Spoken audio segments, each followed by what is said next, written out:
Welcome to this episode of the Sports Detective Podcast Show. My name is James Williams, and today Alabama is embarrassing themselves. So, as you guys know, the 12-team college football playoff is all set up now, and notably, 9-3 Alabama was left on the outside looking in, and this has left Alabama's fans, their athletic director, Kalen DeBoer, and former head coach Nick Saban asking the question, why wasn't Alabama included in this playoff, and how can Alabama better situate themselves in the future to give themselves the best chance to make the college football playoff? And the reasoning of how they would situate themselves to be in a better situation is kind of confusing considering how Alabama's season played out. So I'll first show you guys what Nick Saban said on ESPN after he found out Alabama would not be in this year's playoff. If we don't take strength of schedule into consideration, is there any benefit to scheduling really good teams in the future? Here at Alabama, we're supposed to play Notre Dame, Ohio State, Wisconsin, Florida State in the future outside the league. Those are great games for fans to see, and that's what I think we should be doing in college football, is creating more good inventory for great games that people are interested in. But do you enhance people wanting to do that? What's the athletic director going to do? He may go cancel all those games now, knowing the SEC is tough enough. Okay, so let's see what Alabama's athletic director posted on X Sunday after he found out that Alabama would not be in the playoff. Disappointed with the outcome and felt we were one of the 12 best teams in the country. We had an extremely challenging schedule and recognized there were two games in particular that we did not perform as well as we should have. We have said that we would need to see how strength of schedule would be evaluated by the college football playoff. With this outcome, we will need to assess, I believe is what he is trying to say there. He did not spell assess right. He said a different word. How many Power 4 non-conference games make sense in the future to put us in the best position to participate in the CFP? That is not good for college football. Okay, you guys, the what I was saying at the beginning before I read those, what is the confusing part of this when you're looking at Alabama's season so far this year? Well, Community Notes here brings this up in kind of a hilarious way. All of Alabama's losses came in conference play. Alabama's non-conference schedule was one of their easiest in the country, playing two group of five schools, Western Kentucky and USF, one FCS school, which was Mercer, and one Power 4 team, the 5-7 Wisconsin Badgers, who finished 12th in the Big 12.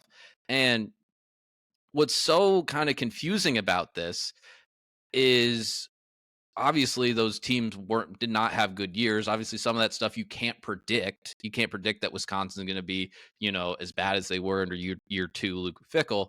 But let's say Alabama gets in over SMU. What's SMU's takeaway from that? Is it, we need to schedule tougher out of conference games? No. SMU is like, well, geez, we shouldn't have scheduled BYU before the season because we wouldn't have had that loss to a number 17 BYU that won 10 games, we would have been in the playoff probably if we were 12-1. Right? Now, I get the point that they're making. The point that they're making is accurate, that out of conference scheduling does not matter. Scheduling tough games out of conference, it's more than likely it's going to hurt you than it is going to help you. And we'll get to that here in a minute. But I want to address the thing that made me so mad, that made me the maddest about reading that stuff.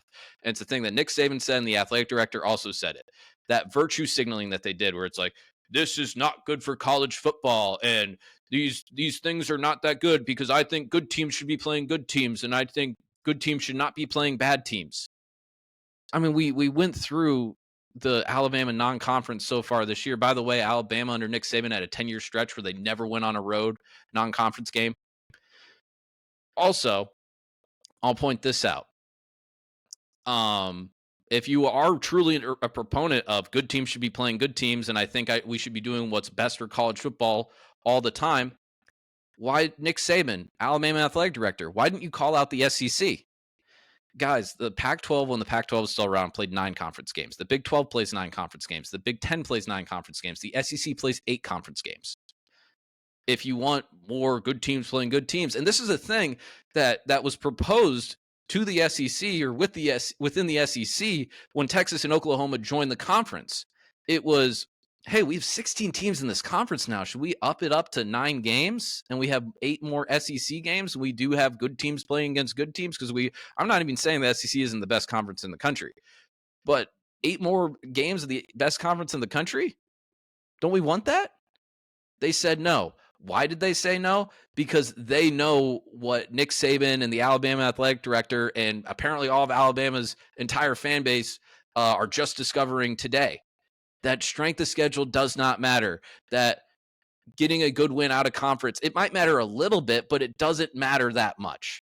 You don't get rewarded for that. You don't get rewarded for good losses in college football. That's not how this stuff works. Strength of schedule does not matter. And if you actually believe that, you should. Nick Saban, 2 years ago, when the college football playoff committee heading into conference championship weekend, we had 3 undefeated power, I guess at the time, Power 5 schools. We had 12-0 Georgia, 12-0 Michigan, 12-0 TCU. All of those teams were 12-0 heading the conference championship week. Who had the toughest strength of schedule? TCU. TCU was ranked 3rd. Why weren't you throwing a hissy fit then? I thought, which strength of schedule should matter. But didn't there. My point isn't that TCU should have been ranked ahead of those teams. My point is it hasn't mattered for a very long time. In fact, Nick Saban ended up saying when they ended up getting left out when they were 10-2, he's like, well, Vegas, bro. Vegas says we would have beat them, bro. So that's why we should be in, right? Not even thinking that, dude, the 2 games you lost, Vegas also said you were going to win those games. So why should we believe what Vegas says? Why do we even play the games? They are lying to you. That is virtue signaling at its highest order when it comes to college football, and I don't blame them. Everyone's selfish. I'm not saying that they're the only people that are selfish when it comes to college football, and they're the only people that is selfish when it comes to their rankings. But again, a few more examples of strength of schedule not mattering, or even at times head-to-head matchups not mattering. Penn State, 2016, James Franklin finally beats Ohio State, or the only time he beats Ohio State. They go 11-2, win the Big Ten. Ohio State gets into the 14 playoff ahead of them. And by the way, too, I don't think I mentioned this earlier. The other than the automatic bids, the criteria the committee uses to select teams isn't different. It's not different. Other than the automatic bids, it's not different than what it used to be, right? Penn State 11-2. Ohio State, who they beat, gets in over them because they lost to Power 5 Pitt out of conference. Oregon, 2019. They go and play a tough game against Auburn, beginning of the year. Really fun game. Bo Nix versus Justin Herbert. Guys are going to be playing a lot in the NFL against each other. Auburn wins a really close game. Oregon goes on, has a great year. They trip up one time later in the season against Arizona State and Jaden Daniels, future Heisman Trophy winner. And then what happens? They go 11-2. They win the Pac-12, and I can't remember what the exact 4 were in that year. But if Oregon if they would have played whoever that first week, if they would have played, Sacramento State or whatever, no offense to Sacramento State, they would have been 12-1, and they would have made the college football playoff and had a chance to win a national championship.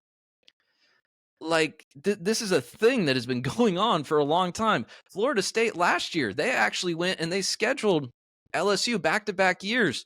LSU was a ranked team the last 2 years, not as good this year, but they scheduled LSU out of conference. They go and beat them. They go 13-0. Alabama makes the playoff over them. For Alabama to complain about how the college football playoff committee puts them in situations is laughable. You are the one school that always gets the benefit of the doubt, and maybe you deserve it. I'm not saying you don't. I'm not saying you wouldn't beat SMU, but I just know that when we have the results from the first week of this college football playoff, we are going to have, because it's just the way the cookie is going to crumble. Like, there's no way that all 4, or how many conferences we have? 5, I guess, if we count the Mountain West. All 5 conferences are going to have a positive record coming out of this, right? More than likely, some of them are going to have negative conference records. So let's say in their first 3 games or whatever, the SEC, like let's say Texas and Tennessee lose. There's going to be a bunch of people that are like, aha, the SEC, I thought you guys were all high and mighty. Yeah. If SMU and Indiana lose to better teams because they are ranked below them, the SEC is going to come out and they're going to be like, aha, we told you. Why'd you let those little small brands into the conference when we could have had a big bad SEC boy in there? That is why I have just not wanted to do videos and wanted to stay away from these college football resume things, because I think you can just talk yourself in a circle in it. You can do the transitive property. I could bring up how Oklahoma State, who played in one of the worst games I ever saw Mike Gundy team do against Colorado to finish the season. They had 12 man on the field penalties in like the first 20 minutes of the game. They beat Arkansas, a mid-tier SEC team this year. And then I mean, we can go in circles with all this stuff. You can talk about how Georgia beat 2 ACC teams. Like we can have this discussion. We can go in a circle talking about all of this. I can talk about how my team, Iowa State, we beat Iowa, earlier this year. We can talk into a circle about this. So I hate doing the resume things because you can tear down everyone else's. But at the end of the day, I'm not going to get mad at Alabama not making the playoff, especially when you have the week out of conference schedule that you had this year, and your losses were to Vanderbilt, and you got your cheeks clapped by Oklahoma, whose quarterback entered the transfer portal because he's like, Oklahoma's not going to play me at quarterback next year. They fired their offensive coordinator prior to that, too. The only reason Oklahoma's going to be able to do a bowl game is because Alabama, pooped the bed when they played. So I'm not going to get upset at Alabama, and I'm honestly shocked that Nick Saban, the ultra competitor, that's what I'm told, won 7 national titles or whatever at Alabama, greatest college football coach of all time, is making this argument of, well, maybe we shouldn't be scheduling good teams out of conference, bro. If anything, the fact that you guys made the 4 team last year is because you scheduled a tough out of conference game in Texas. And it's the fact that you lost to a really good Texas team last year and not Auburn, which you almost lost to, by the way. But I just thought Alabama would be better than this. I thought Alabama would be like, hey, since Nick Saban was here for 17 years, Kalen DeBoer has been here for 1 year. So that's 18 years. The last 18 years, where would this Alabama team rank out of all those teams? 16th? 15th? And you guys are complaining, not making the playoff. I figured the response would be, I figured you guys wouldn't want a participation trophy. That's what I thought. I thought you guys would be like, hey, you know what? We lost to Oklahoma. We lost to Vanderbilt. We're not winning a national championship. We don't even want to get in there.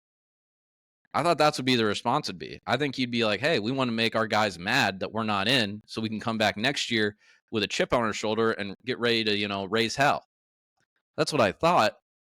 That's what I thought Nick Saban would say. It's like, hey, they don't deserve it. They lost to Vanderbilt. They lost to Oklahoma. You're supposed to beat Tennessee. Alabama doesn't lose to Tennessee. Look at my record against Tennessee. That's what I thought he'd do. But here we are.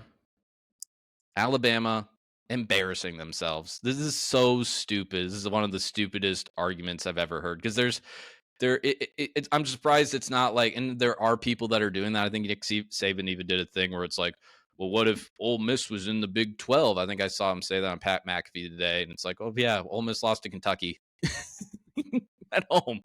I think I got killed by Kentucky too at home. So it's like, if they lose to Kentucky, they probably would have lost to a few Big 12 teams too, depending on their schedule. And again, when we have these super mega huge jerk off conferences, a lot of this stuff's just going to come down to schedule a lot of years. That's why if you looked at the preseason, people thought Ole Miss had a really good path to make the playoff because they had an easy schedule, which, I mean, if they beat crappy Kentucky, they get in. They're in right now. We knew SMU was going to have a weak schedule to start the year. We knew Indiana was going to have a weak schedule to start the year, right? A lot of the stuff is just going to come down to schedules when you have these 16-team conferences with 0 divisions. That's just what it's going to be now. So it's really stupid until we get into a scenario where we have, honestly, we get to the point where we have outlined divisions and we have specific criteria that it takes to get into the college football playoff. And we probably going to have to expand it to 16 or something, or maybe 24 at some point. Until we get there, we're just going to keep having these arguments. And the good thing about the 12-team playoff is I don't feel bad about a 9-3 Alabama or 10-2 Miami or a 10-2 or 9-3 Colorado or South Carolina or Ole Miss missing the playoff, because look at their resumes. There's ways they could have gotten in if they would have played better a few different weeks. So there you have it. That's going to do it for this episode here today. If you liked what you saw here today and you are still watching, you are a real one, please hit that subscribe button. That is the number one thing that you can do to help this show grow, and I will love you forever for it. Please hit a like button if you liked what you saw here today, and please leave a comment on what you thought about the video, and feel free to check out other Sports Detective podcast shows. We took a little bit of a hiatus there for a few weeks, but I'm ready to hit the ground running here, talking college football, NFL, college basketball, NBA, anything I find interesting, man. I'm going to be going balls to the wall with this stuff for the next few months. So thank you very much for watching. Please hit subscribe, and we'll talk to you next time.